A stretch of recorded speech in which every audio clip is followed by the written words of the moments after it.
Almas Crucificadas, pelo espírito Vitor Hugo, psicografado por Zilda Gama. Livro 8º, Lutas e Conquistas Espirituais. Continuação. O convite de Dioneia foi finalmente aceito por Márcio Tassiano, sinceramente arrependido. Assim, decorreram alguns dias consagrados à compra de tudo quanto Dioneia desejava dar aos habitantes do solar da Galileia. Isso depois de ter ido, com o consorte e os meninos, aos principais logradouros públicos e deleitado o espírito com algumas audições musicais. Afinal, foi deliberada a volta ao Alcázar. No dia em que resolveram regressar ao lar, Cláudio falou à consorte entristecido. Dioneia, o doloroso e inesperado acontecimento que presenciamos há poucos dias sugeriu-me uma grave resolução a tomar. Pensei como nunca o fiz na minha partida para o mundo desconhecido, da morte, onde nos aguarda a punição ou o prêmio de nossas ações terrenas, Cláudio, concluiu Dioneia com tristeza. Que deliberaste, sugerido pelo que ocorreu? Aproveitarmos a nossa estada em Zara para regular tudo quanto possuímos no solar. Quero dispor de tudo em teu benefício de Lúcio e Ismael. Cláudio, mostras com esse proceder generosidade de sentimentos, mas podes acaso prever o teu desprendimento espiritual antes de mim? Por inexplicável intuição. Não desejo, Cláudio, que julgues ter eu menos desprendimento das coisas materiais. Faremos doação aos 2 entes queridos que mencionaste, mas não esqueçamos os que nos têm servido com dedicação e também Márcio Tassiano. Assim, amigavelmente foi deliberado que, por morte dos cônjuges, tudo ficaria pertencendo legalmente a Lúcio e Ismael, sob a tutela de Márcio Tassiano, na hipótese de este sobreexistir. Alguns dias transcorreram na famosa capital. Dioneia comprou o que pretendia para seu lar e estava prometido aos que mourejavam no castelo. Ficou depois resolvido o regresso, que se fez normalmente. Márcio Tassiano mostrava-se apreensivo. Ora houve em que disse a Dioneia: seria preferível morrer ao abandono do que voltar àquele local, ao quebrado e humilhado. É um suplício aproximar-me do indigno sobrinho de Geucira, Sertório Galeno, porque desejo reaver o que me pertencia para restituir ao legítimo herdeiro tudo quanto foi usurpado. Não vos preocupeis mais com o que sucedeu, Márcio, falou Cláudio emocionado. Quando eu e Dioneia baixarmos ao túmulo, ele e Ismael serão os proprietários do solar da Galileia sob vossa direção. Há ocasiões em que me parece, tal como aconteceu a Geucira, vou também enlouquecer, contemplando as feições de Marcelo reproduzidas nas de Ismael. Quão enigmáticos são os desígnios do destino humano. Entreguemos às mãos do Mestre dos Mestres a solução de todos os arcanos da existência, pois melhor do que nenhum outro matemático, ele os resolverá, falou Dioneia. Foi assim, palestrando amistosamente, que terminou a jornada de retorno. Chegando ao solar da Galileia, reformado e aformoseado sob a direção de Dioneia, Márcio, ao ouvir as harmonias que se desprendiam da harpa e da lira, dedilhadas em sua intenção pelos 2 meninos, exclamou emocionado: meus filhinhos, sois dignos do meu eterno reconhecimento. Não distingo o legítimo neto daquele que se tornou seu irmão e verdadeiro amigo pelo destino, sempre surpreendente. Mas é estranha a semelhança de Ismael com o nosso idolatrado Marcelo. Como se reproduziram em desconhecida família os característicos físicos de outra que supomos pertencentes à nossa, por que Lúcio não se assemelha ao extinto genitor? Domine, respondeu-lhe a castelã, que se achava presente. Tudo nos demonstra a verdade das leis dos renascimentos ou da palingenesia, o regresso da alma à vida carnal. É a alma, e não a matéria, que atua na reconstituição dos organismos físicos. Não se elucida, de outra forma, a semelhança de Ismael com o inovidável Marcelo, assassinado 3 anos antes de seu nascimento, e que, saudoso do lar que fora seu, regressou ao nosso, para que se perpetue a nossa imorredora afeição, que é recíproca. E por que não te lembraste de dar o mesmo nome do adorado extinto? É que Ismael, logo ao nascer, não podia mostrar ainda a semelhança fisionômica que só mais tarde revelou. A ignorância humana não permite que a verdade excelsa seja desvendada como em um palco teatral à hora em que se ergue o velário. Temos ainda vacilações que confundem a mente. Há percepções que escapam à nossa inteligência, ainda falha ou indiferente aos magnos enigmas que se relacionam com a nossa própria vida. Mas a verdade será patenteada ao escoar da eternidade. A ciência terrena os tem desprezado, e os que tentam dar-lhes uma condigna solução são apedrejados ou forçados a sorver o cálice de cicuta de atrozes padecimentos, como sucedeu a Sócrates, ou crucificados, como fizeram a Jesus e a alguns de seus discípulos, arautos da fé, da imortalidade e da redenção de nosso próprio espírito. Os enigmas da vida humana, porém, mais tarde, terão lúcida interpretação. Há de soar o momento em que será vibrado o clarim áureo da verdade, em que hão de ser desvendados, por meio de uma equação divina, o passado e o futuro de cada ente humano, e então, um caso qual este que ora nos prende a atenção, o renascimento de Marcelo na pessoa de Ismael, será logo definido se não o julgássemos já desvendado, observando a afeição, mais do que fraterna, existente entre esses dois seres queridos, que nossos olhos contemplam com amor infinito, Lúcio e Ismael.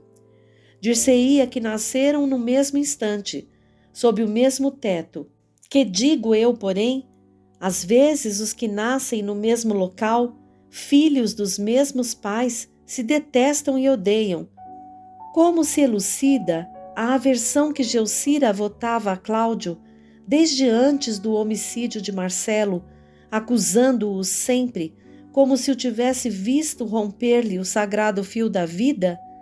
Como se decifrará o motivo da repulsa de Lúcio e Ismael contra o infortunado castelão, cujo aspecto infunde comiseração, cego e acabrunhado por uma dor moral que lhe transparece no rosto, definhado e nos olhos imersos em trevas? É bem verdade o que observaste, Dioneia. Quedaram-se ambos, Dioneia e Márcio Tassiano, em retrospectivas reflexões.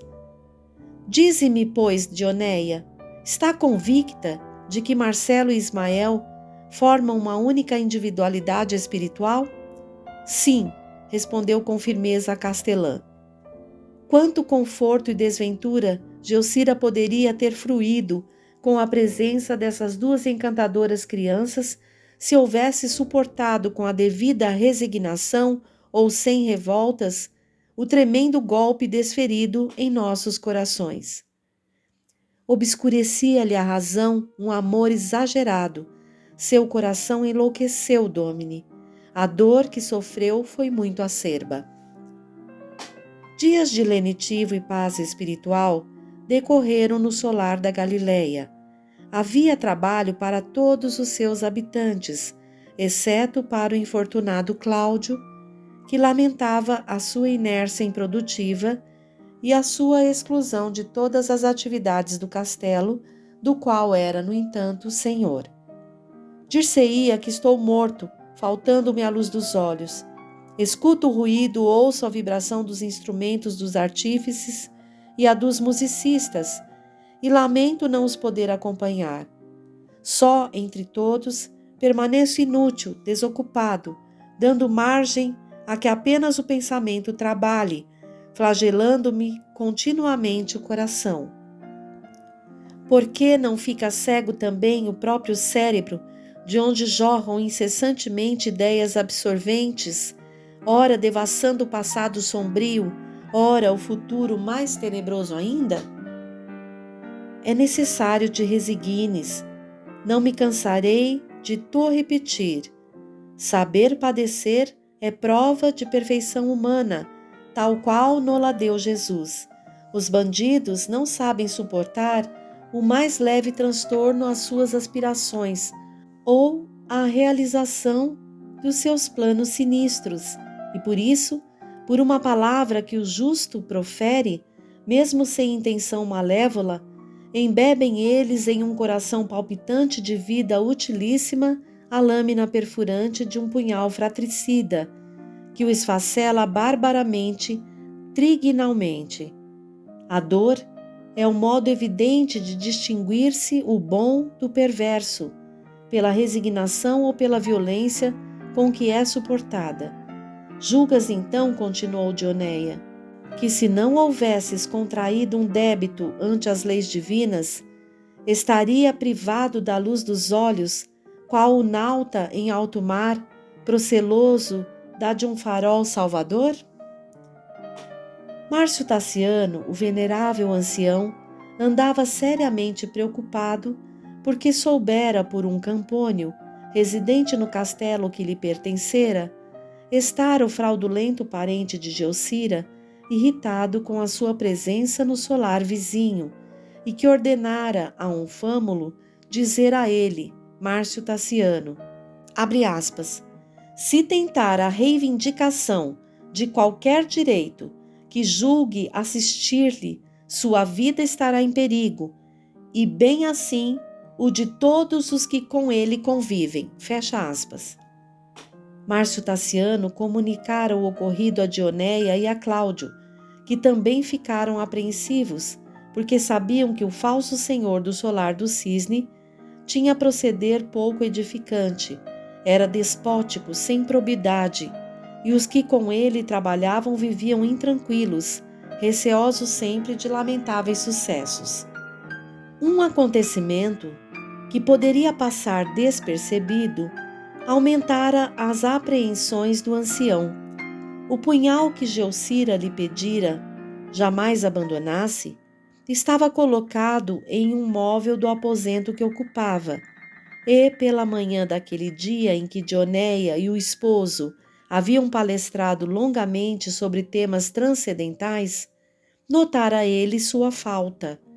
Interrogou os fâmulos, prometeu gratificar a quem descobrisse o paradeiro da arma fatal, mas não logrou qualquer vestígio do desaparecido objeto. Foi até ventura a desaparição do fatídico punhal, exclamou Dioneia, tentando desvanecer os desagradáveis pensamentos de Márcio Tassiano. A presença daquela arma homicida era a lembrança constante de um crime que entenebreceu os nossos corações. Dizes isso para atenuar minhas apreensões, Dioneia, respondeu o ancião, mas no íntimo pensas igual a mim. A desaparição do punhal maldito é um prenúncio de novos dissabores. Esse realmente foi o primeiro pensamento que me ocorreu, Domine, quando soube do sucedido. Confio, porém, agora e sempre, na justiça celeste. O próprio Jesus, à hora em que se lhe apresentou o cálice de amarguras, implorou que fosse afastado, pois o sabia repleto de angústias. Mas, compreendendo que era preciso sorvê-lo, o esvaziou até a derradeira gota. Nós temos de imitá-lo, porque não somos mais dignos da complacência suprema do que o fúlgido mensageiro, padrão imortal pelo qual temos de guiar os nossos passos, os nossos ideais, as nossas aspirações, os nossos deveres para triunfo espiritual definitivo. Ninguém foge ao destino, Domine. Entreguemo-nos às mãos luminosas de Jesus, suceda o que suceder. Sem que ninguém pudesse elucidar o que se passava na penumbra do embuste e da aleivoisia, todos os habitantes do solar da Galileia começaram a viver em ambiente de intraduzíveis inquietações. Já então, havia descorrido mais de um ano depois que Márcio Tassiano chegara da capital da Dalmácia e, sempre entristecido, meditava sobre o passado doloroso. A criatura humana tem, no transcurso de sua existência material, efêmeros instantes de ventura e longos períodos de infortúnio, sendo a dor quase incessantemente sua fiel companheira. A criatura concebe projetos de felicidade futura, trabalha e esforça-se para conquistá-la, mas o sofrimento supera as alegrias que desaparecem no oceano profundo das amarguras, porque é na forja incandescente da dor que se enrija a têmpera das almas e no cadinho ardente das lágrimas se despojam elas dos detritos do mal, a fim de que tenham a consistência e a pureza dos diamantes divinos lapidados pelo buril mágico da virtude, do dever, do labor. A criatura humana aspira à serenidade espiritual, aos dias tranquilos, à harmonia dos lares. Mas, ai dos pobres delinquentes, ergastulados na masmorra terrena. Toda aventura mundana é um estacionamento no progresso psíquico, enquanto que o sofrimento nobremente suportado é um impulso do espírito para as regiões ditosas do universo, onde têm guarida os libertos do mal, os conversos ao bem definitivo e perene. A alma, qual legionário divino, carece de lutas e de labores, a fim de revelar a sua combatividade, as suas faculdades de resistência e os méritos adquiridos em centenas de pelejas morais. Por isso, saber sofrer é a ciência do justo, do vitorioso do mal, do redimido, enfim.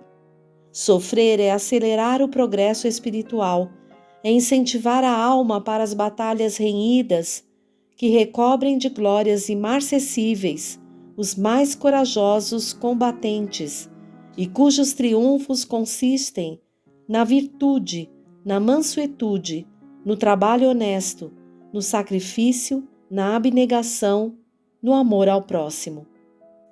Tempos de paz haviam decorridos no solar da Galileia até a chegada de Márcio Tassiano, cuja presença gerara desinteligência alarmante entre os habitantes do castelo e os do que lhe ficava vizinho e pertencera ao ancião. O salão, onde se realizavam as preces cristãs, instalado no andar térreo, mereceu especial dedicação de Dioneia, que o tornara digno da atenção dos habitantes do solar, não só pelo relativo conforto que lhes proporcionava, mas também pelo cunho artístico que revelava. Uma noite, após as refregas do dia, entristecida, Dioneia dirigiu-se para ali, como era hábito. Diversos assistentes já se encontravam reunidos, aguardando a palavra confortadora da inspirada castelã e a do professor, ao qual estava afeta a educação dos camponeses e filhos. Sob notável silêncio, ouviu-se a voz persuasiva da castelã que, olhos cerrados e destra erguida, assim transmitiu a palavra de uma entidade protetora.